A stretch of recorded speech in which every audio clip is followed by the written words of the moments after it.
3, 18 até o 33. Veja o que diz, você acompanha comigo aí, você vai poder perceber um pouco do sofrimento. Eu vou fazer o seguinte, eu vou ler o texto e depois nós vamos comentar sobre ele, sobre todo o livro, na verdade, de Lamentações, ou pelo menos até esse trecho. Eu não sei se você já sofreu na vida, eu acho que sim, né? Eu espero que você tenha sofrido pouco e se sofreu muito, que Deus tenha te dado graça e talvez você esteja sofrendo. Eu diria o seguinte, eu acho que todo mundo está sofrendo um pouco por causa dessa pandemia, pelo menos um pouco, eu espero que seja só um pouco.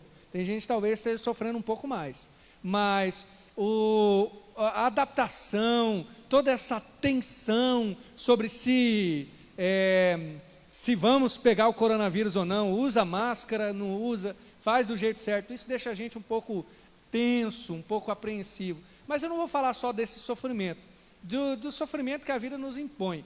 E normalmente, quando a gente sofre, nós fazemos uma pergunta: por que eu estou sofrendo? Você já fez essa pergunta? Às vezes você bate o dedinho aqui na quina de alguma coisa, fica pensando, por que isso me aconteceu? Ou tem sofrimentos muito piores, né? Quando acontece algo na sua vida, quando alguém te faz alguma coisa, você começa a perguntar, por que, Senhor? Por quê? Deixa eu já te adiantar uma coisa, eu não vou dar a resposta hoje do porquê tudo acontece na sua vida, não tenho nem essa pretensão, mas eu posso olhar para a palavra do Senhor junto com você, e nós poderemos descobrir um pouquinho sobre o que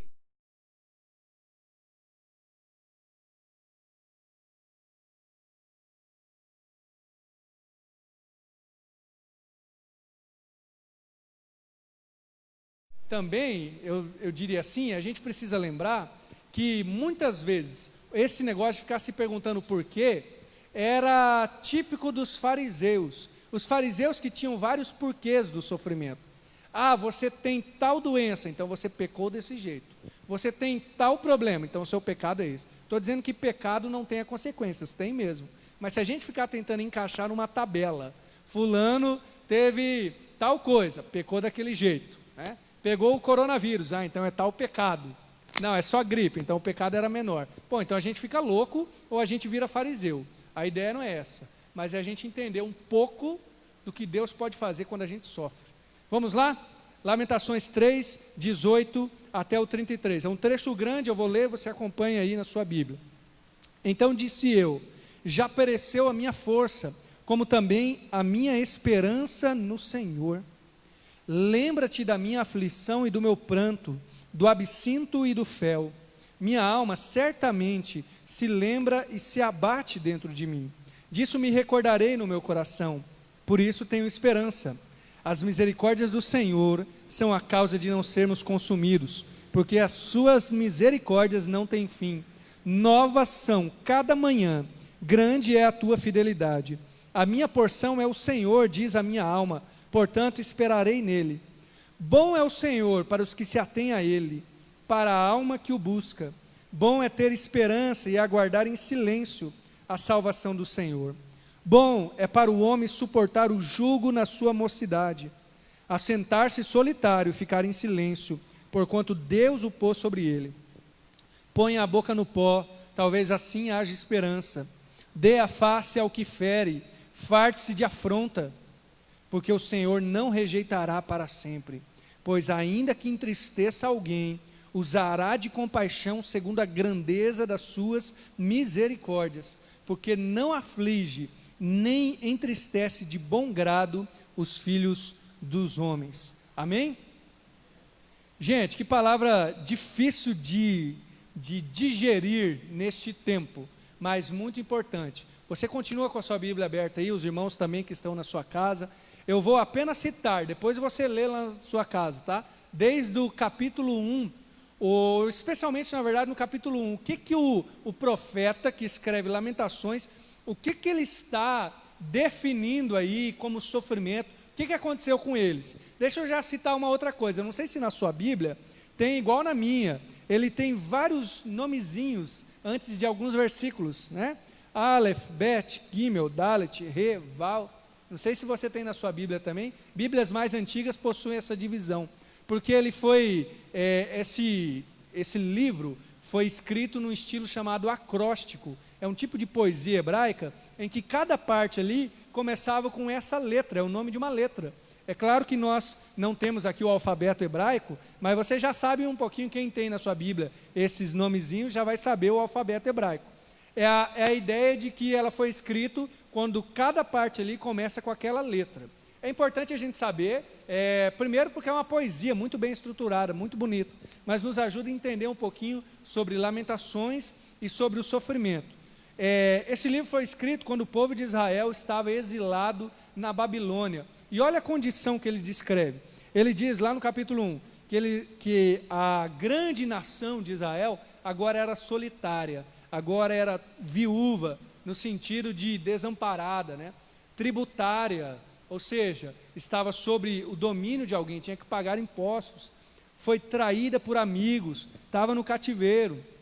Em Israel não tinha mais festas, ela era afligida pelo Senhor até, e não tinha nem beleza nem força. Aqui o profeta está descrevendo um sinal digamos assim, da queda do masculino e feminino. O masculino é a força, o feminino a beleza. Não há mais nada disso em Israel. Ele está dizendo: Israel realmente está em queda, está destruído. Depois vem uma lamentação a partir do verso 7 do capítulo 1. Lembra das angústias, diz que ninguém ajudou, que zombaram dos sábados, porque o povo de Israel guardava os sábados, e reconhece que pecou gravemente. Também diz assim, eu acho interessante, no verso 9, diz que tem sujeira ou imundícia em suas saias. A ideia aqui é que sempre se compara o pecado de idolatria como se fosse um pecado sexual, no sentido de que Israel traiu o Senhor adorando outros deuses. Veja só, nós estamos vendo apenas o contexto do sofrimento. Ainda é dito que o adversário profanou ela e que Israel passou fome.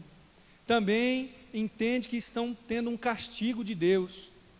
Fala assim: o Senhor enviou fogo, estendeu a rede e ainda me tornou fraco. Ou seja, Deus enviou ali os adversários e ainda fez com que Israel ficasse fraco para resistir. Tirou a força de Israel, entregou os inimigos e fez uma assembleia contra Israel. Ou seja, como se Deus juntasse o conselho do mundo, que na verdade nem precisa, Deus é Senhor, mas é uma forma poética de dizer: olha, o Senhor realmente nos castigou. Israel estava sendo castigado por Deus aqui. Qual é a reação de Israel então, ou do profeta, né? É choro, desolação, desamparo. Ele chega a dizer: não há mais conforto para Sião. Sião era uma forma também de falar sobre Israel. Não há conforto, mas ele lembra que o Senhor é justo, que o Senhor, mesmo fazendo isso, ele está sendo um Deus justo. Olha aí, já me vem uma dica aqui no verso 18 do capítulo 1. Deus, ainda que nos castigue, Ele é justo. Na verdade, Deus está sendo gracioso quando não te castiga, quando te dá da graça dEle, da misericórdia e do perdão. Porque eu e você merecemos o que Israel passou aqui ou ainda mais. Então, pelo menos o profeta reconhece: o Senhor é justo, mesmo com tudo que aconteceu conosco. Aí, nos últimos versículos do capítulo 1, a partir do verso 20, ele faz um clamor: contempla, Senhor. Esse é um pedido que a gente sempre faz, né? Senhor, contempla, olha para o que eu estou passando. Você já orou assim? Deus, o Senhor não está vendo? Mas está escancarado o que está acontecendo comigo e o Senhor não está vendo. Talvez por causa do coronavírus você tenha orado: Senhor, o Senhor não está vendo o sofrimento do mundo? As mortes, as pessoas que estão com sérios problemas, fora a economia, fora todo o resto. Olha, contempla, Senhor. E o profeta ainda diz: os nossos inimigos é que estão felizes. Talvez você esteja até nesse pensamento aí. Enfim, no capítulo 2, o 2 e o começo do 3, ele fala que Deus castigou a nação de Israel. Eu vou deixar depois para você ler o capítulo 2, mas no começo do capítulo 3, ele torna a coisa pessoal, porque no capítulo 3 em diante, já não é mais castigo à nação, é castigo ao profeta.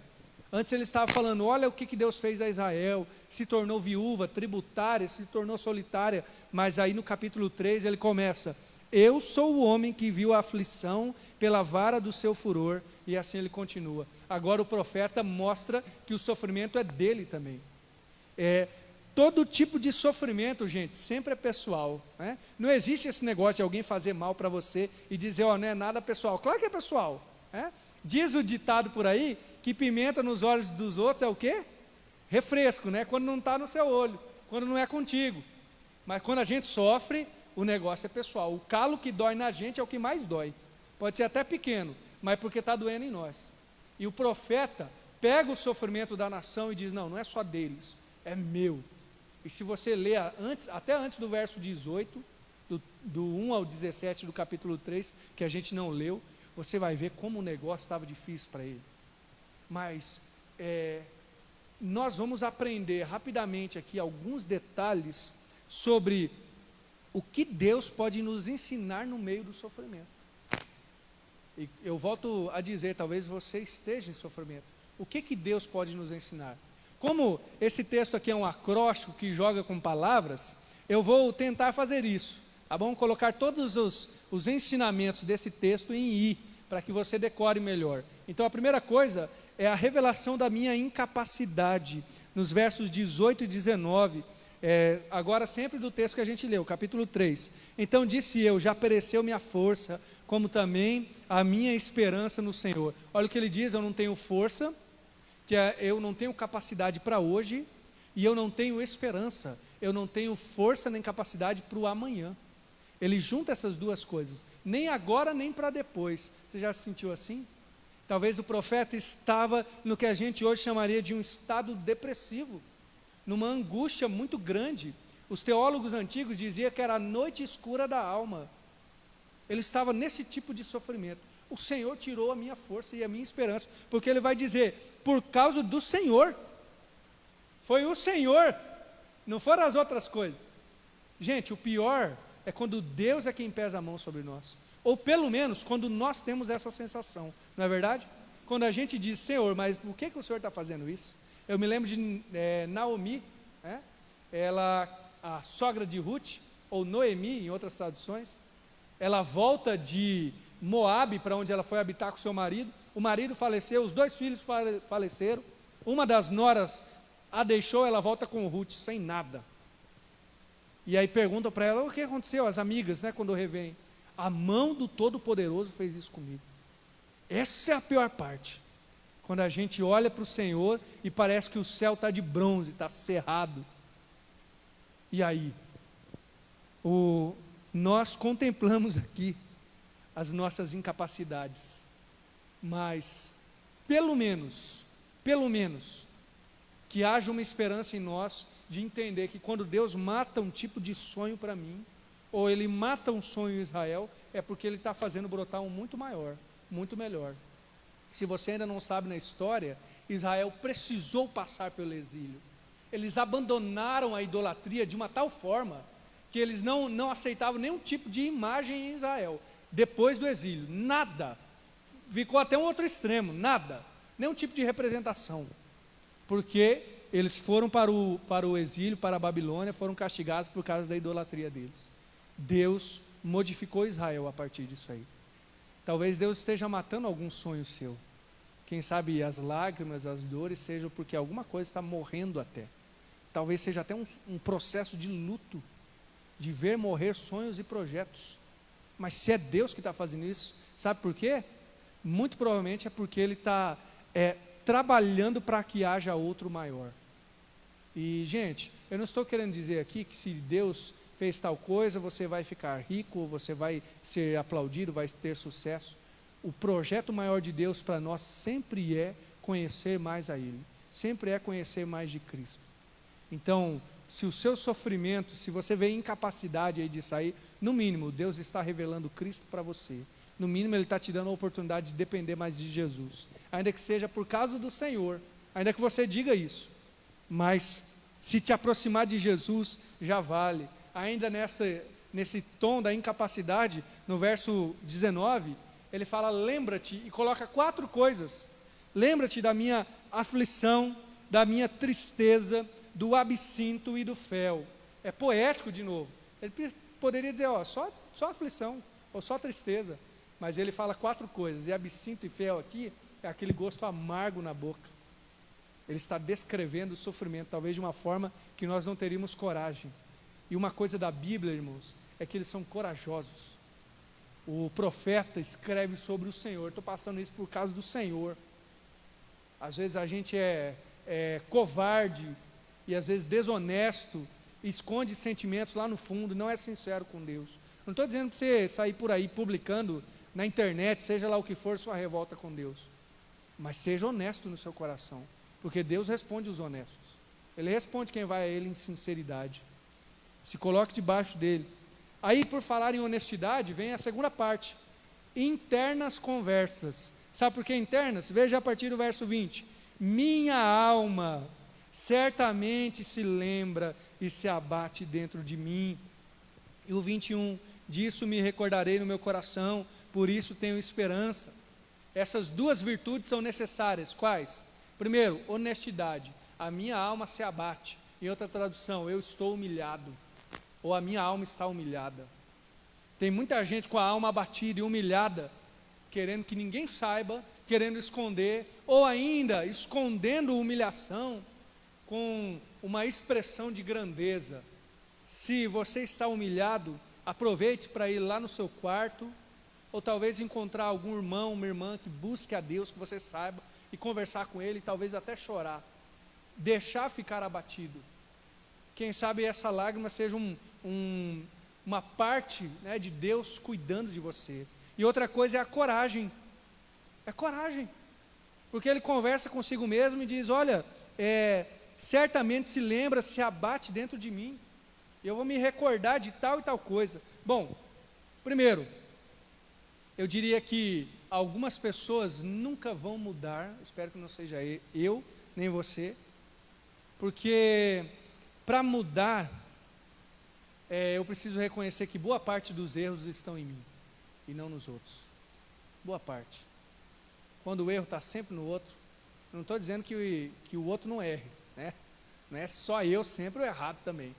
Mas quando está sempre no outro, é sinal de que eu não estou querendo mudar.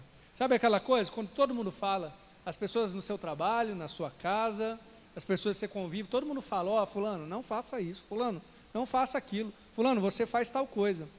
E o mundo inteiro está errado. Quando o mundo inteiro está errado, é bom começar a desconfiar. Talvez, quem sabe, pode ser que não seja o mundo inteiro que esteja errado.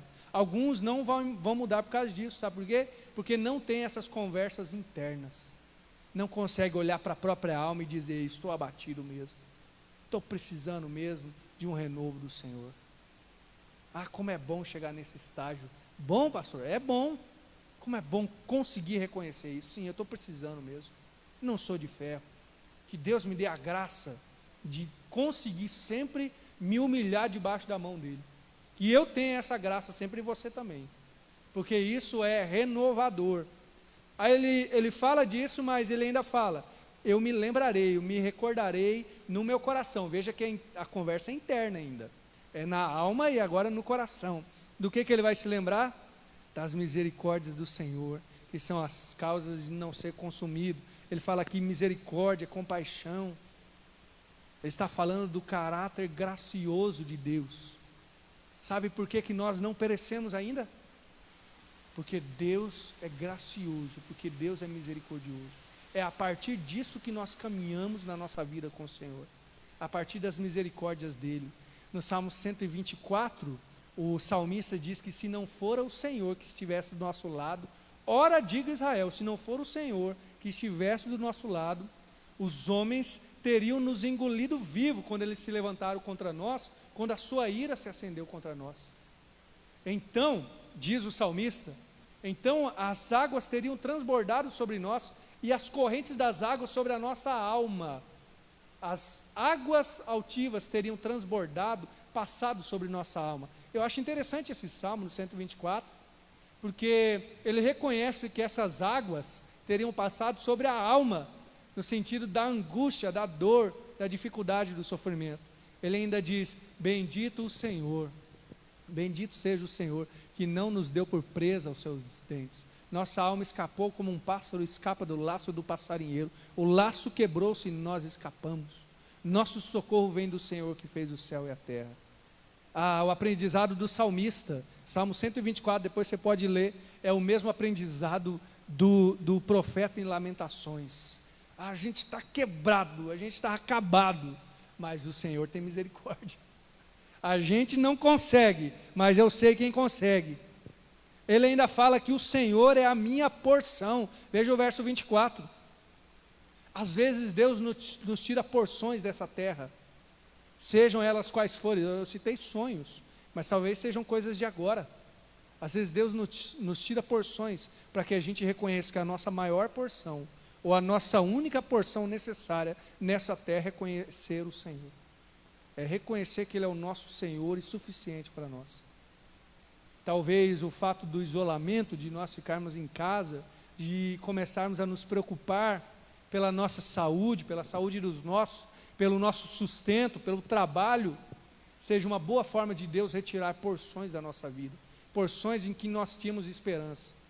Quem sabe esse talvez seja um dos melhores momentos na sua vida, em que você tem a oportunidade de dizer: a minha porção é o Senhor. E se a sua porção é o Senhor, você está bem suprido, porque Ele não falha em quem espera nele. Ele não deixa para trás aquele que o busca. Ele não deixa de se revelar para quem depende dele. E por isso eu já ligo no próximo ponto, que é a intensa bondade. Nos versos 25 ao 27, vai descrever 3 coisas boas. A primeira delas, Deus é bom. E por aí já estava bom, né? Se o Deus que nós nos relacionamos é bom, já está bom. E vale lembrar, às vezes a gente vai conversar com Deus como se Ele fosse mau, não é verdade? Às vezes a gente pede coisa para Deus, como se Deus não quisesse fazer a coisa boa para nós. Ou quando algo dá errado, a gente diz: Senhor, comigo o Senhor trata assim, com o meu irmão lá, o Senhor não faz desse jeito. Não é verdade? Você não tem esse sentimento? Vamos falar a verdade? Deus, comigo o Senhor pesa a mão, né? Mas o fulano lá, o Senhor não pesa a mão. Não, bom é o Senhor. O Senhor revela a bondade dEle, mesmo no seu sofrimento. Porque bom é o Senhor, para quem? Para os que se atêm a Ele, para a alma que o busca. Bom é o Senhor para quem se atém, ou para quem espera nele, e para quem o busca. Lá no livro de Mateus, no capítulo 5, depois você lê, Mateus 5, 45, fala que o sol nasce para justos e injustos, a chuva cai para bons e maus. Deus supre a todos, a bondade do Senhor é para o bom e para o mal. Então Deus é bom para quem é mau? É.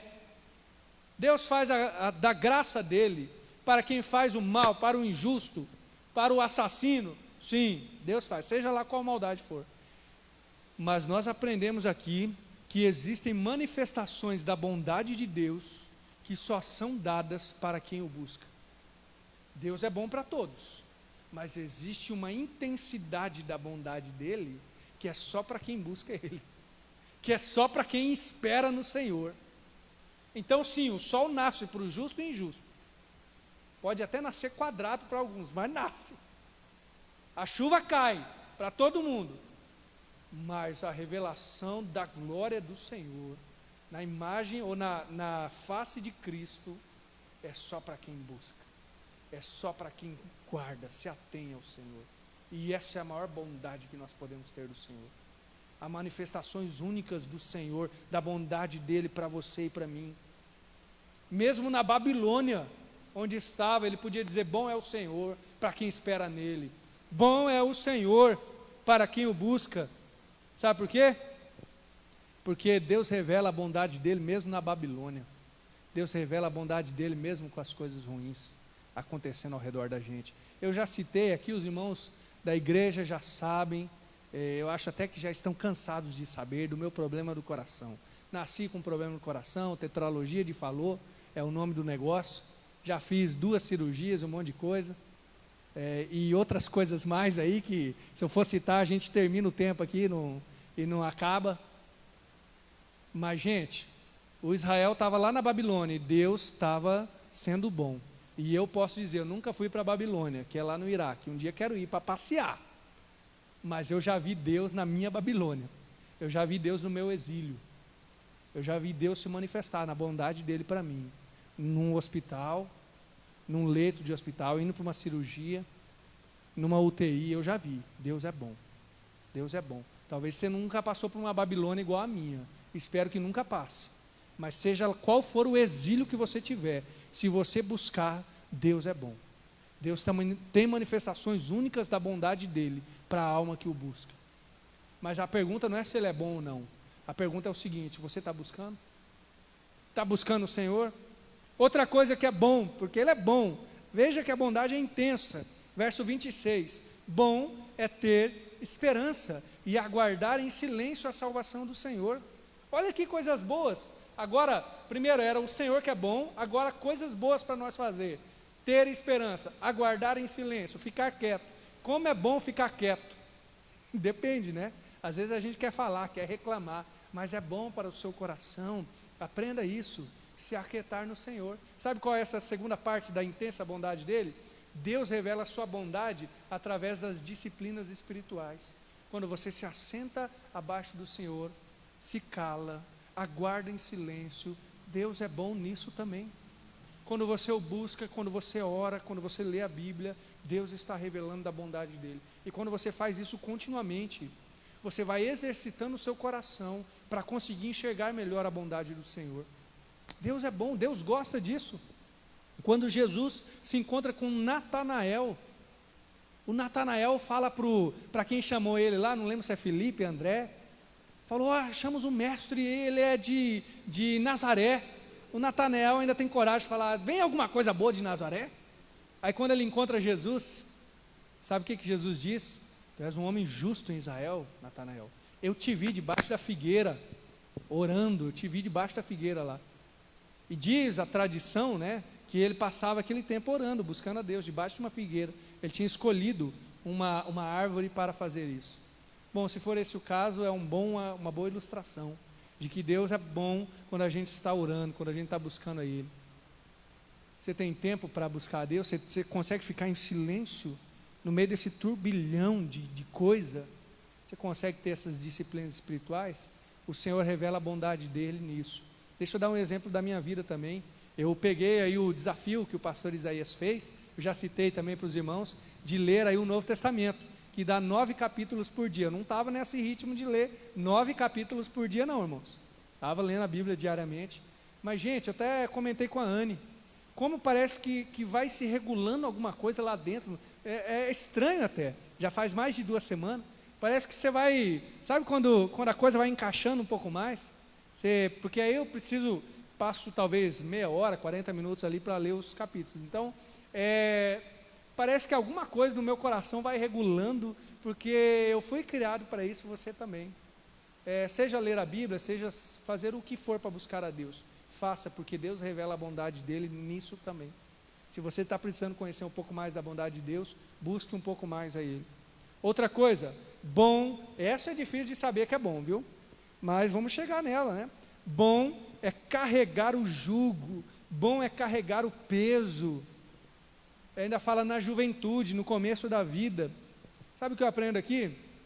Deus também revela a bondade dEle na dificuldade. Deus também revela a bondade dEle no castigo. A Bíblia diz que Deus açoita os filhos que ama.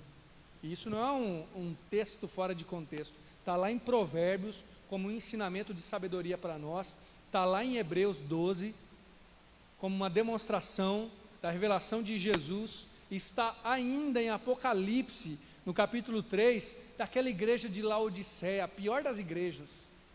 Ainda Deus lembra isso: eu açoito, eu corrijo os filhos que amo. A bondade do Senhor até no castigo, sabe por quê? Porque se você fosse para o mundo e Deus não pesasse a mão, você ia gostar tanto do mundo que não voltava mais. Então que sofra um pouquinho lá no mundo, que seja um pouco amargo, para que você tenha saudade do Senhor.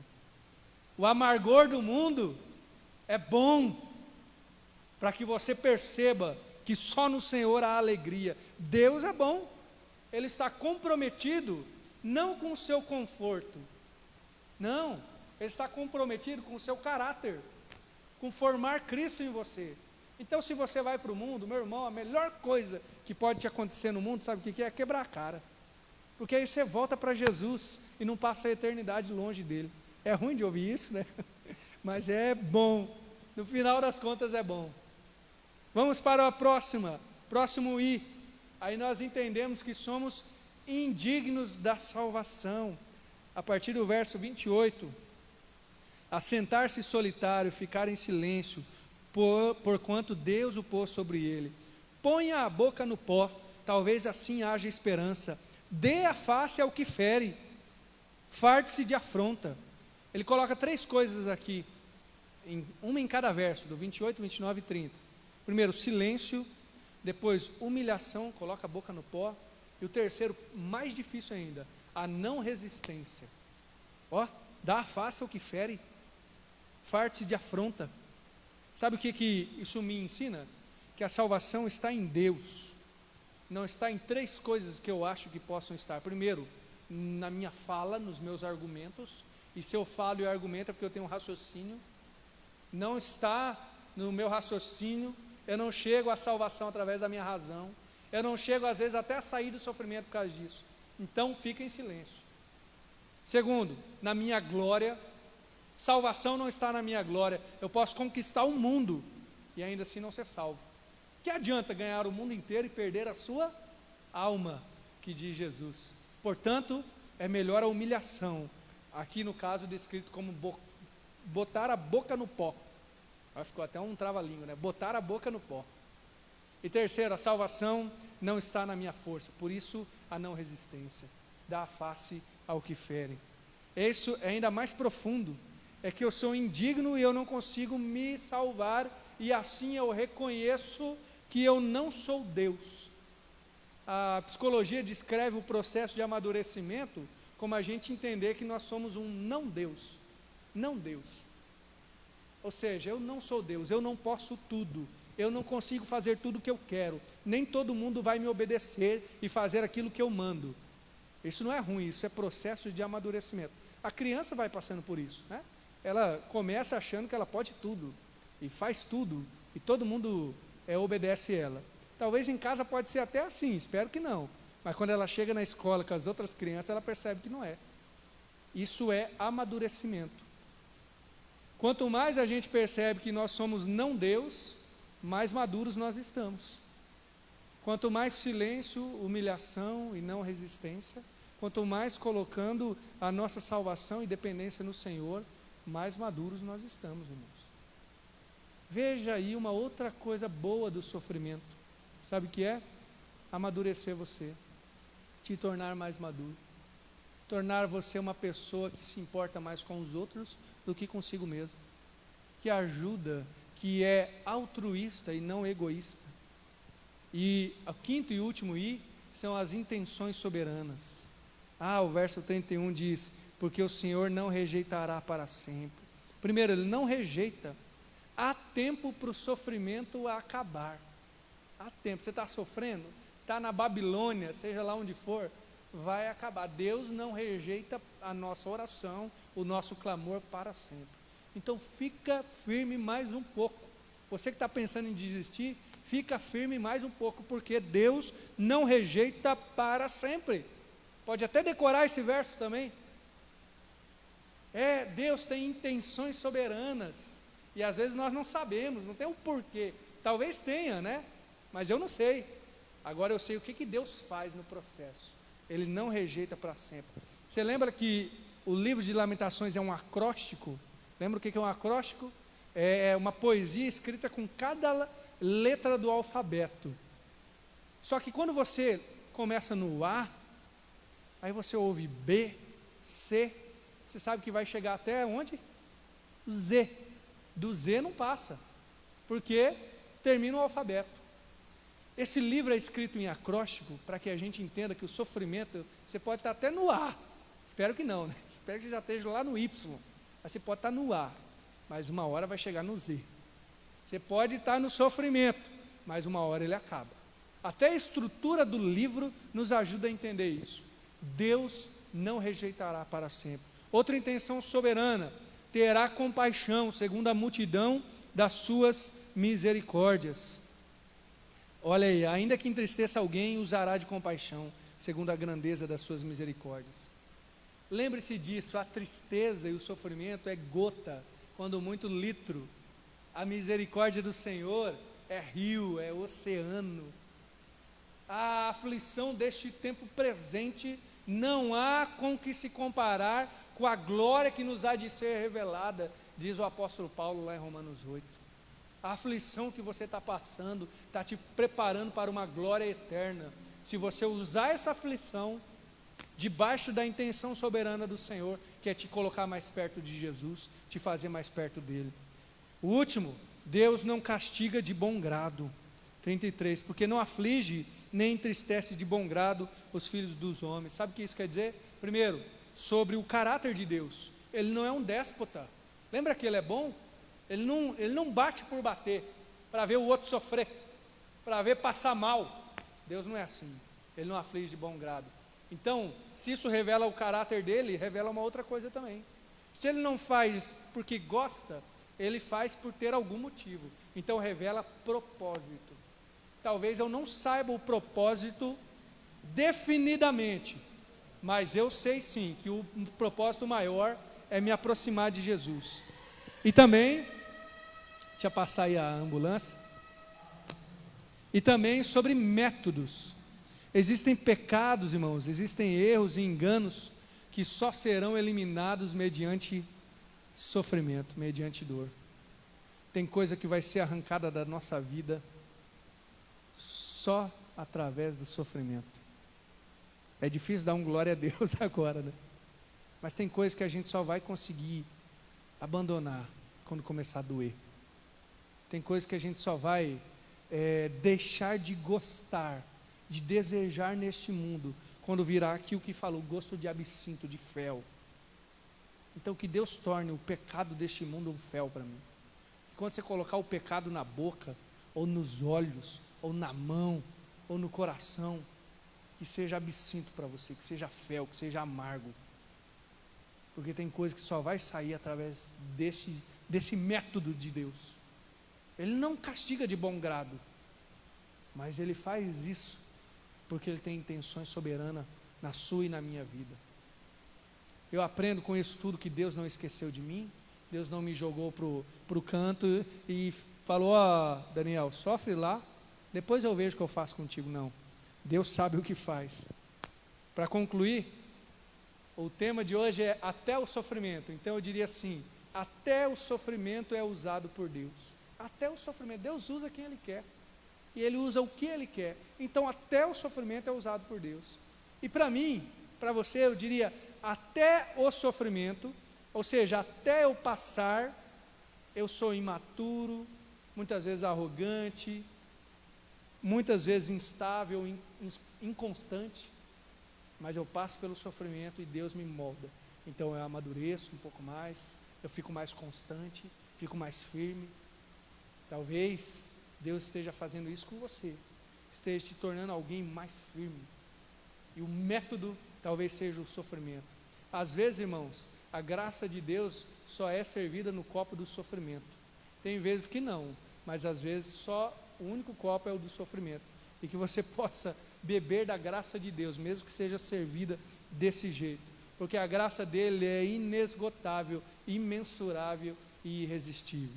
Antes de orar, eu quero citar apenas uma palavra de um hino que eu acho muito bonito, que o nome é Volte o Seu Olhar para Jesus, e o refrão diz assim: volte os seus olhos para Jesus, olhe profundamente em seu rosto maravilhoso, e as coisas da terra vão estranhamente perder o brilho à luz da sua glória e graça. Está sofrendo? Volta o seu olhar para Jesus, as coisas da terra vão perder o brilho, porque o rosto dele é resplandecente e é gracioso. Talvez seja até o sofrimento que está te fazendo virar o rosto para ele, mas isso é para a glória do Senhor e para te abençoar, para você crescer. Vamos orar? Obrigado, Senhor, por esse tempo, obrigado porque o Senhor tem nos dado da tua graça e bondade, e que a gente possa aprender, mesmo sofrendo, mesmo na dificuldade, a glorificar o Senhor, a crescer, a aceitar o agir do Senhor em minha vida. Deus, não me deixa passar por nenhum castigo, por nenhum açoite que venha do Senhor, resmungando, ou sem aprender, ou sem ter o meu caráter desenvolvido. Eu peço isso pelos meus irmãos, que essa pandemia, Senhor, me melhore, me faça ser mais parecido com Jesus, de um jeito que eu nunca conseguiria se não passasse por ela. E que seja assim também com cada irmão meu que está aqui presente, os irmãos que estão assistindo através da transmissão. Nos molda, Senhor, nos faz servos teus, e que seja, pode ser que o sofrimento seja usado, mas independente, que o nosso olhar esteja voltado para o Senhor, de tal modo que até as coisas ao redor percam o brilho através da luz do Senhor. Te agradecemos por tudo, Deus, em nome de Jesus. Amém. Amém.